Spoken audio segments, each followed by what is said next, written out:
네, 오늘 보실 하나님 말씀은 로마서를 보겠습니다. 오늘 주신 말씀 로마서 1장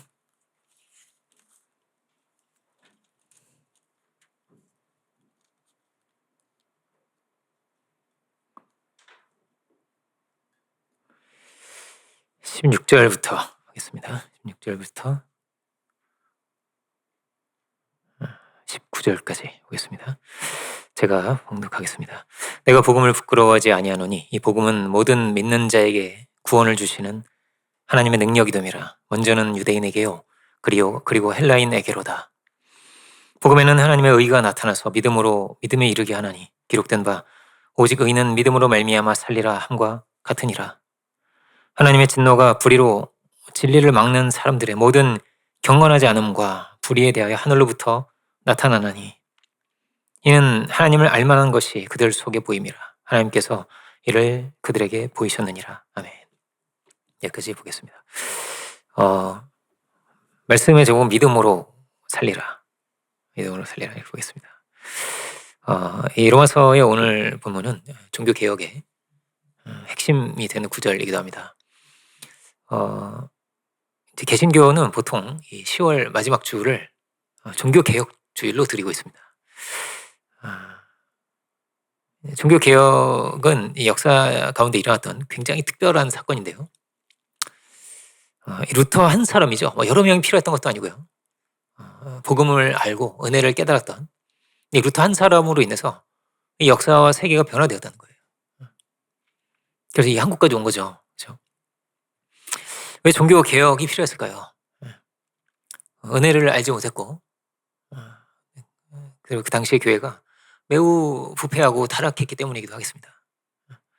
우리가 잘 아는 면죄부가 있죠. 그죠? 돈을 받고 이제 면죄부를 팔았던 것도 그 당시의 교회였죠. 열심히 하는 사람들도 분명히 있었을 것입니다. 열심히 있는 신앙인들, 종교인들이 분명히 있었을 것입니다. 그거는 루터도 마찬가지였어요. 루터도 굉장히 열심히 있는 신앙인이었습니다. 당시에 이제 신학교 교수이기도 했거든요. 루터가 정말 열심히 훈련도 하고 그리고 막 수련도 하고 금식도 하고 이게 루터의 삶이었어요. 수도사의 삶이죠. 그렇지만 루터가 깨달은 것은 오직 믿음이라고 하는 것은 이 모든 것이 하나님의 은혜이구나라는 것을 분명히 성경에 써 있지만은 그죠? 써 있지만은 새롭게 그가 말씀을 통해서 깨닫게 된 것입니다. 우리의 신앙은 인간적인 열심이 아닌 거죠. 열심히 믿는 사람, 열심히 신앙하는 사람은 어느 종교에나 있지 않겠어요? 그죠? 이슬람교에도 정말 열심히 있는 사람이 있겠죠. 그죠? 성경을 잘 보면 예수님을 죽이고 또 교회를 핍박했던 그 사람들도 열심히 있는 사람들이었습니다. 열심히 있는 유대교인들, 우리가 흔히 아는 바리새인들, 제사장들 그랬죠. 물론 이제 열심히 훈련하고 열심히 신앙하는 것이 필요 없다는 얘기는 여러분 절대 아닙니다. 그죠? 오해하면 안 되겠죠. 이 열심의 동기가 달라진 거예요. 사도가 사도처럼 열심히 복음을 전하고 힘을 다해서 생명을 다해서 살아간 사람이 또 없겠죠. 그 이전에도 열심히 살았고, 그죠? 예수님 만나기 전에도 부활의 주님 만나기 전에도 열심으로 박해했는데, 그죠? 그런데 예수님 만나고 나서는 그 열심의 동기가 달라진 겁니다. 예수님이 나에게 찾아오셔서 주께서 나의 죄를 용서해 주시고 나에게 은혜를 베풀어 주시고 나를 변화시키셨다는 거예요. 주의 희생이 있고 주의 은혜가 있고 내가 있는 거죠. 그 은혜로 내가 이렇게 살게 되었구나라는 것이 그게 너무나 깊이 체험되고 깨달아지고 그 자리에서부터 그 변화되기 시작한 것입니다. 루터도 마찬가지죠. 주의 은혜가 그에게 이렇게 오게 된 거예요. 그 교회의 열심은 어떤 열심입니까? 그렇게 변화된 자들의 열심이다 할 수 있겠습니다. 변화된 자들의 열심이죠. 은혜 안에서의 열심입니다. 복음이 무엇인가를 우리가 말하고자 한다면은 로마서가 가장 핵심이 되는 그런 내용을 정리한 책이라고 할 수 있는데 그 중에서도 아주 압축된 본문이 오늘 본문입니다. 오직 믿음이라는 거예요. 그렇죠? 오직 믿음입니다. 구원이 무엇이고 예수님이 어떤 분인가 핵심을 말하고 있기 때문에 로마서 참 중요한 책이죠. 로마서를 우리가 가까이 하고 로마서를 자주 묵상할수록 우리의 신앙이 건강할 수 있습니다. 로마서는 어떻게 시작을 하냐면 오직 믿음이야 이렇게 선포한 다음부터는요. 이제 3장 19절까지는 다 죄론입니다. 죄론을 길게 이렇게 기록을 하고 있습니다.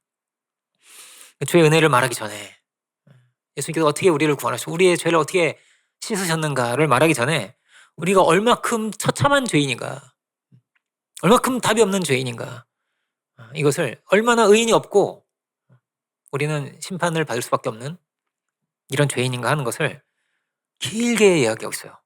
짧게도 아니고 길게 이야기하고 있어요. 유대인의 죄, 믿는 자들의 죄, 불신자들의 죄, 그나마 양심적으로 살려고 하는 자들의 죄까지 이렇게 죄를 길게 말하고 있어요. 죄는 어떤 것입니까? 하나님께서 이 세상에 법도를 세우셨기 때문에 죄가 있는 거죠. 죄가 실체가 있는 것입니까? 죄는 있는 거예요. 물리적으로 보면은 이 지구는 우주에서 정말 점처럼 작은 그런 영역 가운데 있습니다. 그죠? 원래 우리가 볼 때 크지만 그죠? 우주에서 볼 때 작잖아요. 그런데 이 죄와 의를 따지는 존재는요, 이 지구에만 있어요. 생물체 중에 지구에만 있고 그 지구에 있는 생명 중에서도 사람만, 그죠? 사람만이 죄와 의를 따지고 심판을 하고, 그죠? 정죄도 하고 그렇게 사는 것입니다. 왜요? 하나님 우리를 그렇게 지으신 거예요. 유일하게 우리가 이 우주에 법도를 세우신 우리가 유일한 하나님의 형상인 것입니다. 그 말씀이, 그 법도가 사람 안에는 다 있는 거예요. 그래서 양심이 있죠. 사도 바울은 그런 표현을 자주 합니다. 양심이 화인을 맞았다는 표현도 하죠. 양심을 잃어버리면, 화인이라는 거는 화상을 입는 거예요. 불도장이죠. 화인이 불도장인데, 이렇게 화상을 입으면요, 이런 화상 만져보면 이제 그 화상 입은 자리가 감각이 좀 없어지죠. 그죠? 이게 양심이 마비됐다는 걸 그렇게 표현하고 있는데요. 하나님께서 우리에게 양심을 주셨고, 의롭게 살아야 행복하고, 의롭게 살아야 자유하고, 의롭게 살아야 평안할 수 있도록 하나님께서 우리를 그렇게 지으셨다는 거예요. 그런데 우리 안에는 분명히 죄적인 속성도 다 가지고 있습니다. 이 속성을 우리는 평생 가지고 사는 거예요. 사망의 몸이라고 합니다. 이 사망의 몸을, 무거운 것을, 그죠? 지고 우리는 살아가는 거예요. 이 죄 중에서 가장 핵심이 되는 것이 무엇인가? 근본이 되는 것은 무엇인가? 원죄라고 하죠. 원죄. 으뜸의 죄는 무엇인가? 그것을 성경에서는 교만이라고 합니다. 로마서가 이제 죄론이 길게 기록되어 있는데 3장 18절까지 가서는 어떻게 표현하고 있냐면은 하나님을 두려워하지 않는다 이렇게 말하고 있어요. 하나님을 두려워함이 없느니라 이렇게 말합니다. 하나님께서 창조하신 세계 살면서 하나님께서 지으신 그 세계 안에서 우리가 누리고 은혜를 받으며 살면서 하나님을 두려워하지 않는다는 거예요. 말하자면 왕의 뜻대로가 아니라, 왕이 있는데 왕의 뜻대로가 아니라 자기 뜻대로, 자기 중심대로 살아가는 것이 죄의 모습이라는 것입니다. 어떤 인간적인 어떤 죄 이전에 우리의 죄가 여기에 있다는 거예요. 우리의 죄가 여기에 있다. 이렇게 하나님을 우리는 무시하고 하나님 멸시하고 하나님을 대적하며 살아간다라고 하는 것이죠. 이것이 마치 반역과도 같습니다. 사단의 죄죠. 사단이 반역자인데 이 반역과도 같은 죄가 우리 안에 다 있기 때문에 하나님을 두려워하지 않는다는 거예요. 다 이런 죄를 가지고 있기 때문에 여기서부터 온갖 죄들이, 불경건이라고 하죠. 온갖 죄들이 여기서부터 다 나온다는 것입니다.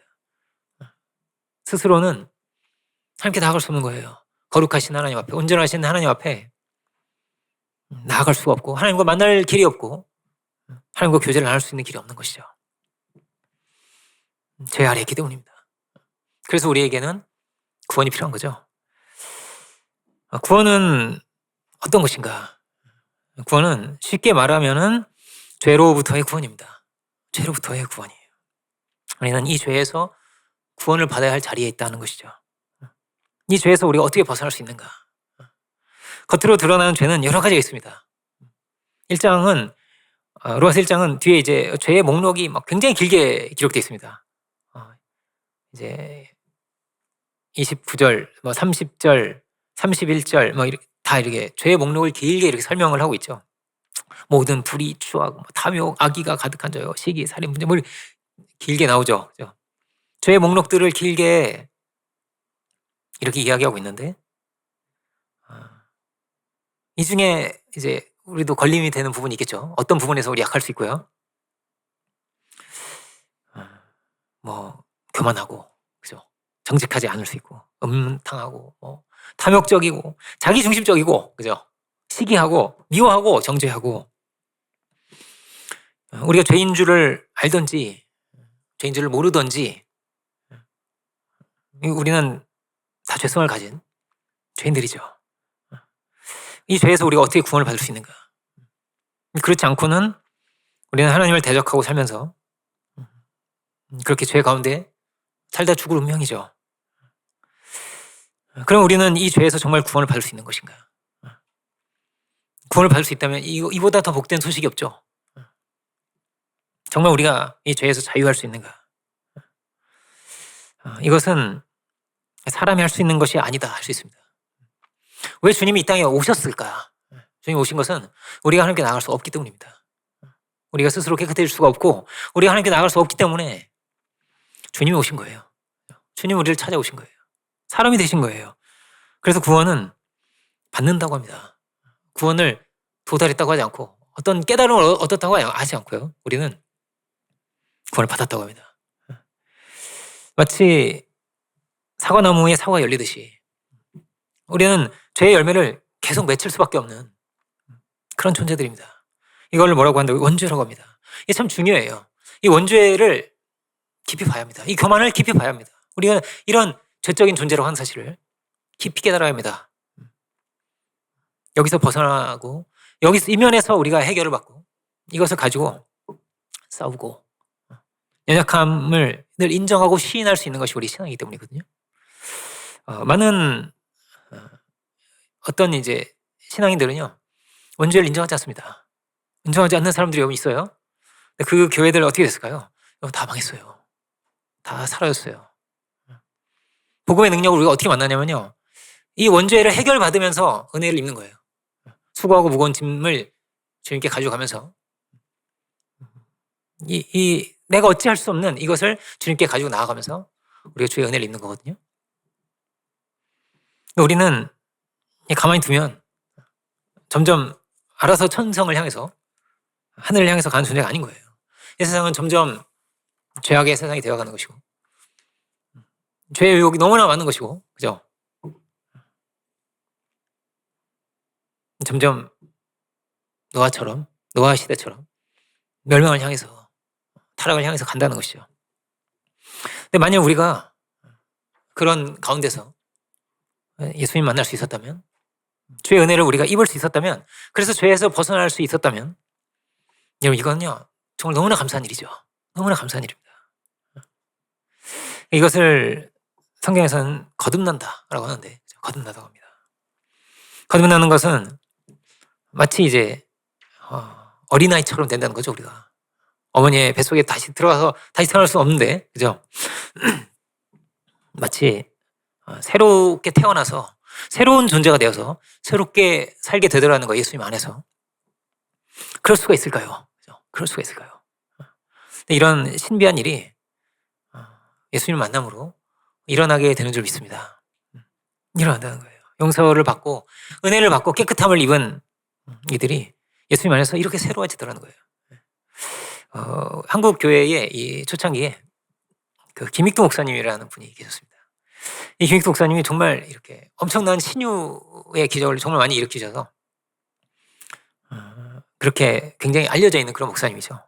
근데 이분이 여러분도 아실 수 있겠지만 이분이 원래는 그 지역의 유명한 깡패였어요. 깡패. 그래서 아주 막 그 김익두만 지나가면 다 사람이 막 홍해가 갈라지듯이죠. 그때 다 피하는 거예요, 사람들이. 김익두다. 만나면 안 되니 너무나 불편한 사람 있죠. 막 만나면 뭐라도 하나 막 멱살이라도 잡힐까 막 완전 심술 굽고 막 괴롭히는 그런 사람이었어요. 막 그런 유명한 깡패였는데 그가 복음을 받아들이고 나서는요 어떻게 됐어요? 유명한 천사가 됐어요. 유명한 천사가 됐어요. 어떻게 그럴 수 있을까요? 복음을 전하다가요 막 핍박을 받는데 막 몰매를 맞고 이랬거든요. 실컷 맞고. 그러면서 그러고 나서 이렇게 말했다고 합니다. 이복에 내가 바로 기믹두라네. 이렇게. 당신이 분명한 기믹두였어. 막 떨면서 막 그랬다는 일화가 있습니다. 몰랐으니까 때렸겠죠, 그죠? 알았으면 못 때릴 텐데 기믹두님인지 알았으면은, 그죠? 그런데요, 그렇게 맞았다는 거예요. 그 김익두 목사님이 그냥 때리면 예수님처럼 때리면 맞고, 그 막 똥물을 끼얹으면 그 똥물을 막 받고, 그죠? 어떻게 다른 사람이 된 거예요. 막 그 안에 혈기 어디 갔어요, 그죠? 분노 어디 갔어요? 어디 갔어요? 어디 간지 없어요. 복음이 아니었더라면 그냥 뭐 깡패로 살았겠죠. 복음이 아니었다면 죄를 반복했겠죠. 근데 그가 예수님 만나서 신비하게 이렇게 새로운 존재가 되더라. 새로운 사람이 되었다는 것입니다. 말세에 죄가 많아진다. 이런 말씀이 성경에 정말 많은 곳에서 말하고 있는데요. 이 말은요, 다르게 말하면 뭘까요? 말세가 죄가 많아진다는 것은 죄가 해결이 안 된다는 것이고요. 죄는 계속 쌓이고 다르게 말하면은 회개가 되지 않을 것이다, 이런 말입니다. 회개는 되지 않을 것이다. 죄에서 돌이키는 자는 이제 점점 없어질 것이다. 종말은 어떻게 되냐면요, 그대로 두라 이렇게 돼 있어요. 죄진 자는 그냥 그대로 두어라. 두려운 말씀이죠. 어떻게 이렇게 말할 수 있을까요? 그런데 그렇다는 거예요. 마치 노아의 홍수 때 그렇죠? 막 죄인을 계속 회개시키려고 하지 않죠. 그죠? 두는 거예요. 어쩔 수 없는 거예요, 이제. 마치 그렇습니다. 회개의 역사가 일어나지 않고 복음의 능력은 자꾸 이렇게 사라져갈 것이다. 경건한 모양은 있지만은 경건의 능력은 사라져갈 것이다. 그러면 어떻게 될까요? 죄는 계속 많아지겠죠. 죄는 계속 쌓이겠죠. 심판을 향해서, 멸망을 향해서 계속 나아가겠죠. 우리의 신앙은 다르게 말하면 뭐냐면요, 죄와 싸우는 거예요. 죄와 싸우는 거예요. 고린도 전서를 요즘 다시 이제 새벽 예배 때도 수요 예배 때도 한 번씩 보고 있는데, 어떤 내용입니까? 여러분, 여러 내용들이 있지만은요, 핵심은 뭐예요? 핵심 뭐냐면요, 사도 바울이요, 고린도 교우들 회개시키는 거예요. 회개시키려고 하는 거예요. 회개하고 복음을 온전히 믿게 하려고 하는 거예요. 죄를 밝히 드러내주고 분쟁하고 이런, 이게 왜 죄며 어떻게 죄며 왜 이래서 안 되며 다 말하고 있죠. 그래서 뭐라고 회개시키는 거예요. 고린도 전서도 쓰고 후서도 쓰고. 복음이란 이런 것이고, 복음의 직무에 힘쓰는 자가 되게 하려고 회개시켜서, 그죠? 그래서 사람도 보내고, 그러니까 사도가 멀어진 사이에, 알지 못하는 사이에 이 고린도 교회 안에 독버섯처럼 죄가 자라는 거예요. 점점 이상한 모양, 이상한 모습으로 이렇게. 왜 이렇게 됐을까? 그렇게 된 거예요. 그리고 회개가 안 되고 있는 거예요. 회개가 안 되고 있기 때문에 사도 바울이 편지를 쓰고 있는 거예요. 사람도 보내려고 하는 거예요. 회개 안 되고 있으니까요. 회개 안 되면 어떻게 될까요? 미국의 교회는 어떻게 됐습니까? 지금 이제 동성애자가 목회자가 된 지는 꽤 오래됐어요. 그건 꽤 오래됐고요. 제가 전에 말씀드렸죠. 설교 강단에 입술이 빨갛고 분명히 남자야. 그냥 봐도 남자예요. 근데 입술이 빨갛고 눈이 여기 눈을 파랗게 칠한 사람이 뭐 무지개색 옷을 입고 설교를 합니다. 무슨 소리예요? 이게 막 굉장히 좀 힘들더라고요, 저는. 야, 메시지가 안 들려. 그래 너무 힘든데. 그렇게 된 지가요, 오래됐어요. 그리고 그 교단에서는 어떠냐면요, 동성애는 죄라고 설교를 못 합니다. 할 수 없어요. 그렇게 설교하는 사람은 그 교단에서 쫓겨납니다. 오케이를 못 하게 돼요. 다른 교단으로 가세요. 이렇게 돼 있어요. 그런 교단이 많아요. 허용하자 정도가 아닙니다. 동성애자가 목회자가 됐고요. 뭐라고요? 반대하면 목회하지 말래요. 이제 그런 세상이 왔어요. 우리나라도 얼마든지 그렇게 될 수 있습니다. 얼마든지요. 그 교회에서는 어떻게 될까요? 그 교회에서 어떻게 됐을까요? 끔찍하죠? 남자와 남자끼리 사귀겠죠? 교회 안에서. 남자가 남자를 유혹하겠죠? 세상에. 이거 생각할 수 없어요. 그죠? 끔찍하죠? 회개가 안 되면요, 여러분 별일 다잖아요. 죄가 점점 커지고 나중에는요, 죄를 죄라고 하지 않습니다. 죄를 죄로 여기지 않아요. 이 로마서 1장의 말씀이죠. 죄를 죄로 여기지 않아요. 복음은요, 다르게 말하면 용서의 복음이에요. 그래서 우리의 죄를 용서하셨나요? 나 같은 죄인을 받아주셨다는 거예요. 근데 뭐가 중요해요? 죄를 알아야 용서하죠. 죄를 알아야 회개하죠. 그래서 죄인이 하나님 앞에서 회개하고 애통할 때 주의 은혜를 입는 건데, 그래서 죄론이 중요하죠. 죄론을 길게 말하고 있는 거예요. 그래서 먼저는 죄를 죄로 아는 것이 얼마나 중요한가. 얼마나 중요한가. 이제는 죄를 죄로 모르는 시대가 왔구나라는 거예요. 죄를 죄로 모르면 어떻게 될까요? 교만해지죠. 기고만장해지죠. 그렇게 되면요, 가장 두려운 게 뭐냐면요, 버려두는 거예요. 하나님도 어떻게 할 수가 없어요. 버려두셨다고 돼 있어요. 하나님도 버려두실 수밖에 없어요. 심판의 날까지. 우리에게 시간이라는 것은 굉장히 특별한 것이잖아요. 일평생 우리에게 주어지는데, 시간은요, 기회예요. 기회예요. 회개할 기회예요. 하나님의 복음의 직무를 할 수 있는 아주 특별하고 귀한 기회예요. 이제 좀 있으면 메리 크리스마스 할 텐데, 그죠? 메리 크리스마스 할 텐데. 얼마 안 남았어요. 그죠? 며칠 안 남았어요. 한 70 며칠 남았나요? 그죠? 얼마 안 남았어요. 이제 좀 있으면 2025년이 되네요. 이제 시간이 뭐라고? 기회예요. 어떤 기회예요? 회개할 기회예요. 돌이키면 빨리 회개해야 돼요. 빨리 돌이켜야 돼요. 그렇지 못하면요, 이 시간이요, 기회가 아니라요, 죄를 쌓는 게 돼요. 죄를 쌓는 게 돼요. 차라리 빨리 죽었으면 어땠을까 싶을 정도로. 빨리 죽어야 돼요. 이거 너무 무서운 말이고요. 그럼 죄를요, 이때만큼 쌓고 죽는 거랑요, 이만큼 쌓고 죽는 거 다르죠? 그죠? 차라리 그게 나을 수 있는 거예요. 차라리 그게 나을 수 있는 거예요. 얼마나 두려운 거예요. 히틀러 빨리 죽었으면 좋았겠죠. 오래 살아서 문제된 거 아니에요? 그죠? 시간 안에서 어떻게 됩니까? 알아서 심판이 돼요. 알아서 망해요. 그럼 그 교단 알아서 망하겠죠. 점점 사람을 잃어버리고 은혜를 잃어버리고 망하겠죠. 근데 점점 그렇게 되어가고 있어요. 세상이 그렇게 되어가고 있어요. 회개가 안 된다 하는 건요, 다르게 말하면 복음의 능력을 상실했다는 말입니다. 복음의 능력을 상실한 거예요. 경건의 능력을 상실한 거예요. 우리는 분명히 은혜를 입은 의롭다함을 받았는데, 그죠? 하나님께서 길이 없고 답이 없고 죄 가운데 죽을 수밖에 없는 우리에게 길을 열어주셨는데, 그러면 우리에게 이 복음이 중심인가? 오직 믿음이라고 하는 것은요, 오직 은혜라는 거예요. 오직 주님밖에 없다는 거예요. 복음이 중심인 거예요. 나의 의로움과 나의 행위와 나의 지혜가 아무짝에도 쓸모가 없는 거예요. 이 로마서 말하고 있는 핵심이에요. 계속 반복해요. 10장까지 계속 반복해요. 11장까지 계속 반복해요. 마지막까지 반복해요. 우리의 의는 없다는 거예요. 우리가 참으로 복음이 중심인가? 복음을 붙들고 살아가고 있는가? 우리가 복음의 능력을 교회가 이루어가고 있다면, 그건요, 쉽게 말하면 이런 거예요. 다른 거 붙잡고 있는 거예요. 다른 거 의지하고 있는 거예요. 그게 나의 의든지, 나의 지혜든지, 세상의 판단이든지, 다른 거 붙잡고 있는 거예요. 그래서 능력이 없는 거예요. 그래서 은혜가 없는 거예요. 그래서 힘이 아무것도 없는 거예요. 죄를 못 돌이키는 거예요. 다른 거 붙잡고 있는 거예요. 여기서 모든 문제가 발생합니다. 어디서? 여기서요. 온전히 복음을 붙잡지 않고 다른 거 의지하고 다른 것을 붙잡고 살아간 여기에서 모든 문제가 생겨요. 이 면에서는 우리는 캐톨릭 신학도 바르다고 하기 좀 어렵죠. 왜냐하면 오직 복음이라고 할 수 있을까요? 그렇죠? 성경과 다른 게 너무나 많으니까요. 우리가 복음의 능력을 잃어버린다면 우리의 열매가 달라질 것입니다. 우리의 말이 달라질 것입니다. 우리의 행동이 달라질 것입니다. 고린도 교회 같은 그런 열매가 자꾸 맺힐 것입니다. 자꾸 다투게 되고,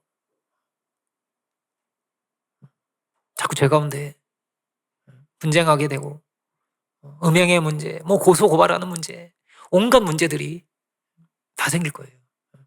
은사는 있으나 사랑은 없고,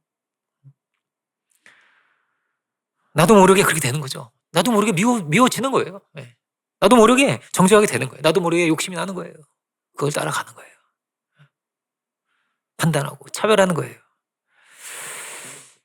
사도는 이 편지들을 통해서 뭐라고요? 회개시키는 거예요. 회개해야 돼. 돌이켜야 돼. 어떻게든 돌이키려고 하는 막 이 마음이 너무나 강한 거예요. 내비두면 죽으니까요. 내비두면 이 교회는 무너질 거니까요. 내비두면 점점 더 큰 죄가 막 꼬일 거니까요. 어떻게든 이 회개의 길을 열어보려고 사도는 막 안간 힘을 쓰는 거예요. 안간 힘을. 우리가 우리 이제 10월을 우리는 10월은 마치 이제 한 해가 끝나는 것 같은 그런 기분을 우리는 맞이하죠. 그죠? 11월, 12월은 이제 내년 준비하는 거예요. 덤으로 이제 살아가며. 그래서 우리가 깊이 돌아보기 원합니다. 뭘요? 우리가 새로운 출발, 새롭게 시작을 하는 거거든요. 늘 그렇게 돼 있어요. 여러분 야곱 보세요. 그죠? 베델로 올라가서 그죠? 거기서 새롭게 시작하는 거예요. 거기서 다시 올라가서 그리고 상수들이나 뭘 뭐예요? 우상을 다 묻어버리고 다시 시작하는 거예요. 새롭게 출발하는 거예요. 큰 은혜를 입고 우리 나를 대적하고 나를 죽이려고 하는 세력도 있었거든요. 야곱에게. 거기서 다 묻고 새롭게 시작을 하는데 그죠? 근데 뭐가 있는 거예요? 뭘 묻어야 돼요. 그죠? 돌아보는 거예요. 우리 안에 더러운 것은 없는가? 우리 안에 회개할 것이 없는가? 돌이키지 못하고 있는 것은 없는가? 복음이 중심이 되지 못하고 있는 것은 없는가? 돌아봐야죠. 그죠? 우리 주기도문 늘 암송하는데 주기도문 어떻게 됐습니까? 주기도문 할 때마다 우리는 회개하는 거예요. 회개하는 거예요. 늘 회개가 되어야 하니까요. 회개가 되지 않고 용서가 되지 않으면 우리는 새롭게 갈 수가 없어요. 미움의 굴레 안에 살아가는 거예요. 정죄의 굴레 안에 살아가는 거예요. 우리는. 그렇지 않으면 우리는 뭐 그냥 인간적인 공동체 되는 거죠. 시기하고 결국에는 그죠. 결국에는 내 지위가 중요하고 결국엔 내 물질이 중요하고 결국엔 이게 중심이에요. 결론이 탐욕이에요. 결론이 교만이에요. 하나님의 아들로 살 수가 없는 거예요. 죄에 치고 죄에 끌려가면요. 그러니 뭐라고요? 사도는 어떻게든 이 회개시키려고 정말 많은 서신이요. 그렇게 돼 있어요. 야고보서도 보세요. 유다서도 보세요. 회개하라는 내용이 정말 얼마나 많은지요. 얼마나 많은지 몰라요. 어떻게든 회개시키려고 하는 거예요. 죄의 눈이 멀어가지고.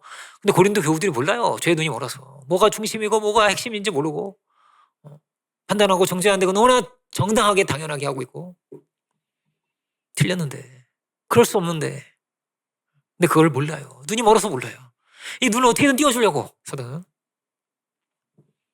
파당이 나뉘어지고 고소고발하고 근데 어떻다고요? 내가 죄인이라고 생각을 못해요. 열심히 하고 있거든요. 은사도 많거든요. 뭐가 많거든요. 이렇게 좋은 것도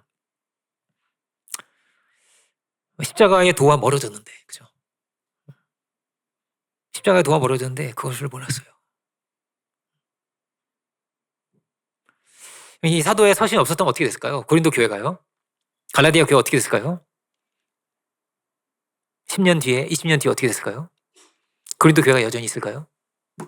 이게 오늘날 교회 문제예요. 이 10년 된 교회, 20년 된 교회가요. 사라져가고 있어요. 문을 닫고 있어요. 분명히 성령으로 시작하고 교회 하나 세워지는 게요. 여러분 우리가 요즘 교회 이전하려고 좀 알아보고 있거든요.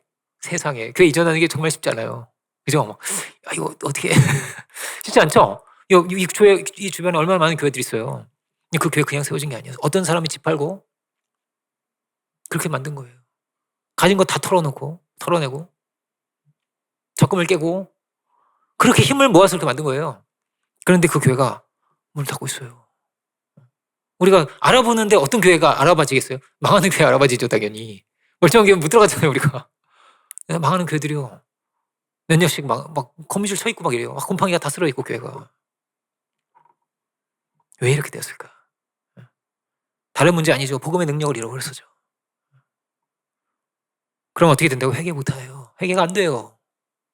우상 숭배하는데 몰라요. 교만의 길을 가고 있는데 몰라요. 정죄를 너무나 정당하게 해요. 몰라요. 아주 정당하게 욕심 부려요. 회개 안 되면 죄는요 반드시 우리를 죽여요. 그냥 두지 않아요. 우리를 죽여요. 파괴하는 거예요. 오직 믿음이라고 하는 것은요 일체의 모든 것을 다 배격하는 것입니다. 오직 믿음이라고 오직 믿음만을 붙들고요 다른 건 다 배격하는 거예요. 나의 능력과 나의 지혜를 나의 의로움을 다 배격하는 거예요. 그래서 오직 은혜만 남게 하는 거예요. 그랬을 때 우리 안에 신비한 변화가 일어나더라는 거예요. 신비한 변화가. 하나님께서 어떤 사람 쓰셨을까요? 많은 사람 필요 없습니다. 그죠? 루터 한 사람이었어요. 완전한 사람은 그렇지도 않아요. 루터도 뭐 삶에 왜 실수가 없겠어요. 연약함도 있는 거예요. 루터도. 그런데 하나님 글을 쓰셨어요. 그 한 사람으로 역사가 일어났어요. 한 사람으로 변화가 일어났어요. 하나님의 은혜를 안 사람, 복음이 중심이 된 사람, 나의 의가 다 깨어져 버린 사람, 다 파괴돼, 다 깨져버렸어요. 그리고 은혜만 남았어요. 그 은혜로 살게 됐어요. 은혜를 인정하게 됐어요. 나의 의를 다 내놓게 됐어요. 그를 통해서 주의 능력이 드러나기 시작했어요. 주의 은혜가 그를 통해서 나타나기 시작했어요. 그가 중보자가 되었어요. 다르게 말하면 어떤 사람일까요? 이렇게 말할 수 있어요. 용서할 수 있는 사람이에요. 용서할 수 있는 사람. 다르게 말하면 어떨까요? 섬길 수 있는 사람, 낮아질 수 있는 사람, 바로 그 사람. 정죄하지 않고 온유한 심령으로 대할 수 있는 사람.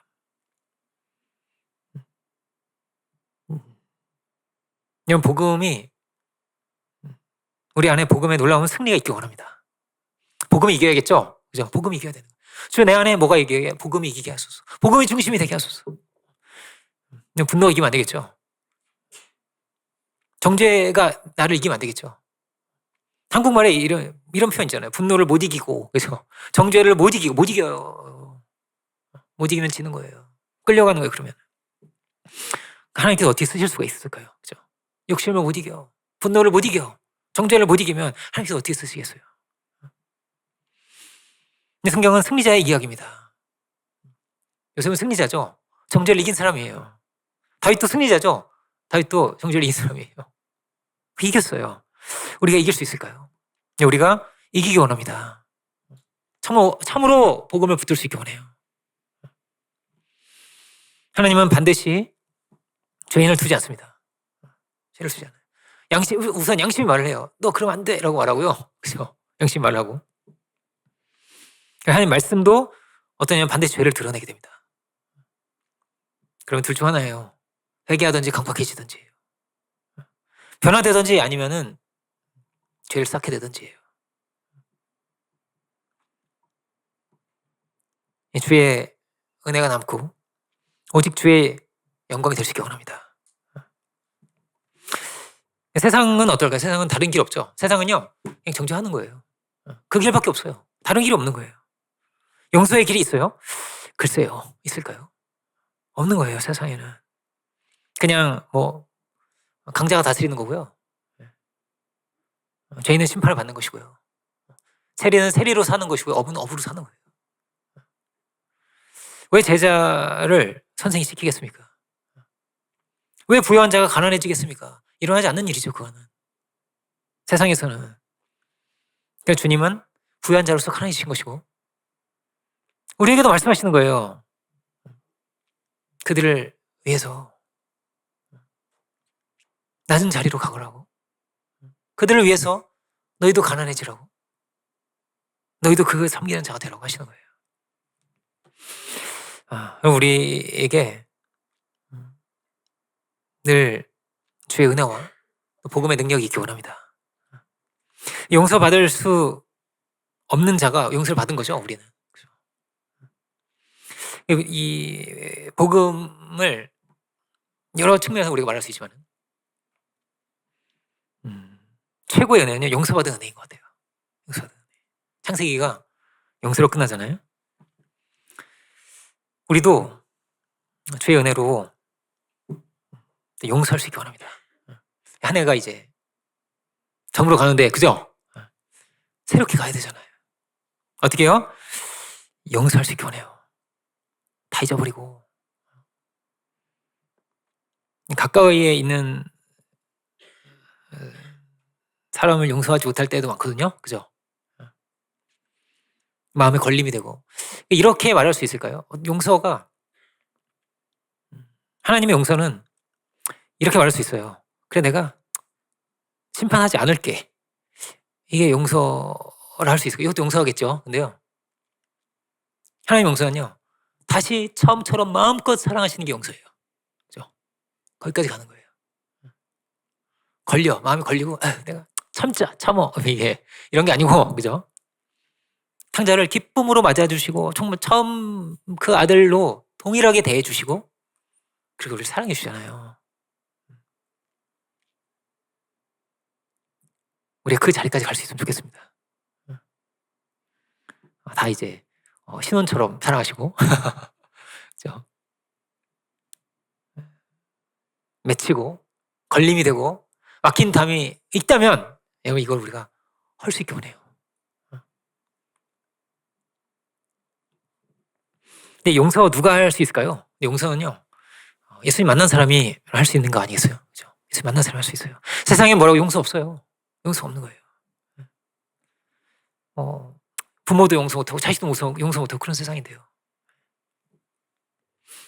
나의 이 어떤 문제라고? 원죄의 문제죠. 이게 문제예요.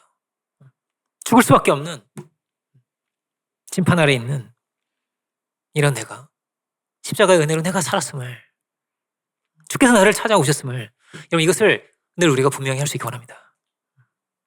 여기에 우리의 신앙의 고백이 있어요. 주여 당신의 은혜로 내가 살았나이다 하는, 이렇게 나의 죄를 주님 지고 가셨는데, 십자가를 지고 가셨는데 얼마나 힘든 길인가, 어떤 고난의 길인가, 고통의 길인가. 왜 주님께서 나를 찾아오셔서 이렇게 십자가를 지셨는가. 이 안에서 우리가 놀라운 은혜를 늘 발견할 수 있기 원합니다. 그 은혜 안에 우리가 있다면, 그죠? 성경은 이렇게 말합니다. 겨자씨만한 믿음으로도 산을 옮긴대요. 마치 그런 것처럼 태산 같은 우리의 죄도 그 믿음으로 깨끗함을 얻고 그 죄가 옮겨질 수 있습니다. 칭의라고 하죠. 칭의라고 합니다. 나는 의인이 아닌 거예요. 분명한 죄인인 거예요. 분명한 죄인인 거예요. 근데 그 의인은 믿음으로 산다고 합니다. 믿음으로 산다는 거예요. 주님이 나를 사랑해 주셔서, 나를 찾아와 주셔서 그 은혜로 내가 죽을 수밖에 없는 내가 살게 되었는데, 이 변화된 자들은, 은혜로 변화된 자들은 주의 인도하심을 따라서, 복음을 따라서 살아가야 하는 것이죠. 용서할 수 있는가? 이거 쉽지 않은 문제입니다. 쉽지 않은 문제예요. 오래 걸릴 수 있는 거예요. 그렇지만 평생 우리가 붙들고 기도해야 될 문제예요. 용서예요. 생각하면 다시 화나고 다시 분이 일고, 그죠? 당연하죠. 그죠? 요셉도 그렇지 않겠어요? 형들 생각하면 막 숨이 안 쉬어지고 막 그랬을 것 같아요. 죄는 다 싫은 거죠. 주님께서 그럼에도 불구하고 제자들을 사랑하셨던 것처럼, 그럼에도 불구하고 이 죄인인 나를 품으셨던 것처럼 우리가 또한 그럼에도 용서할 수 있고, 그럼에도 사랑할 수 있는 그런 우리들이 될 수 있기 원합니다. 이거 우리가 정말 붙들고 기도해야 될 것 같아요. 사실 어떠냐면요, 사람이요 자기 죄를 다 모르는 것 같아요. 자기 죄를 다 몰라요.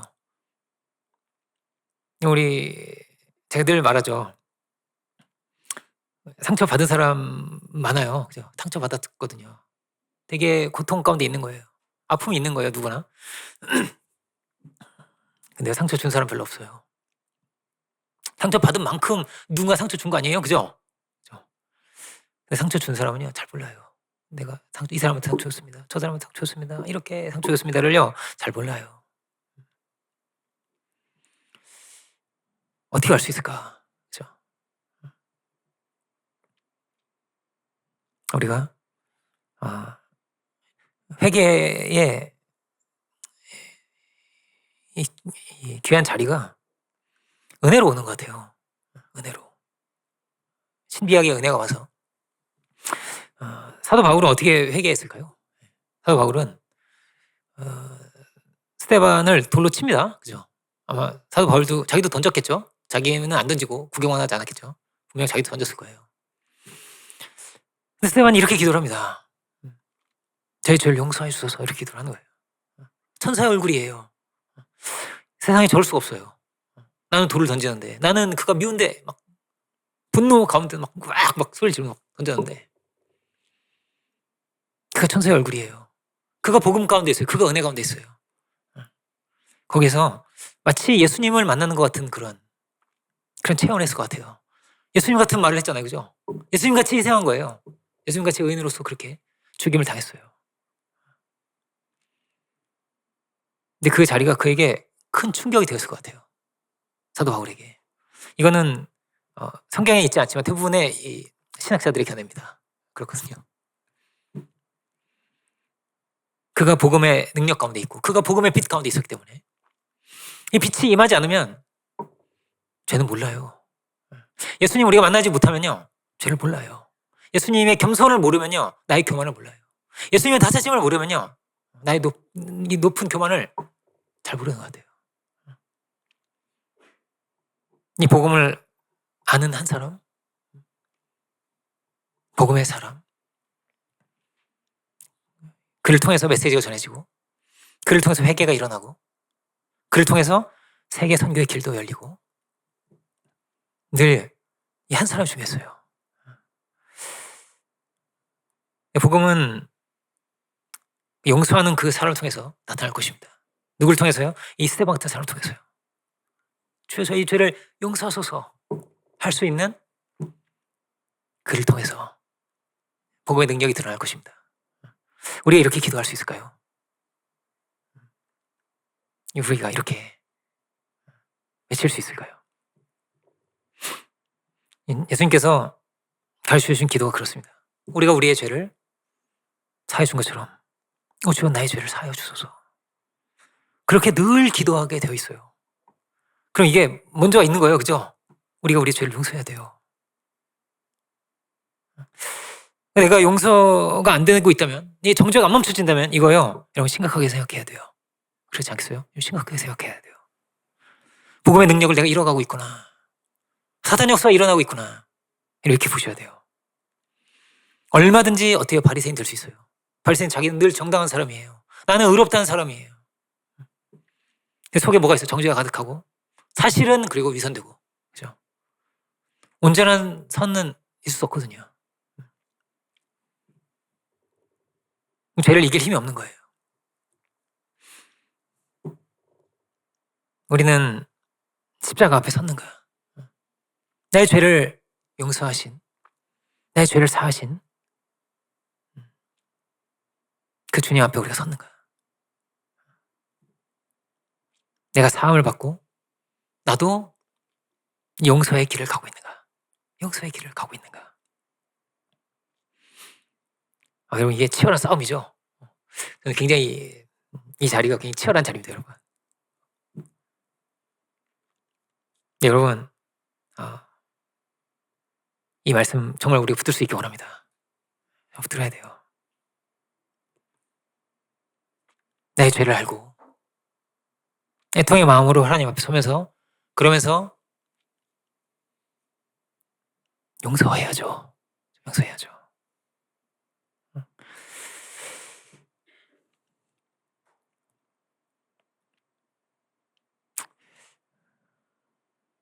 예수님을 만난 수많은 사람들이 있었는데 그 사람들 다 어떤 사람들이었습니까? 예수님 만난 사람은 예수님 정말 만난 사람은요 다르게 말하면 용서받은 사람이죠. 용서한 사람입니다.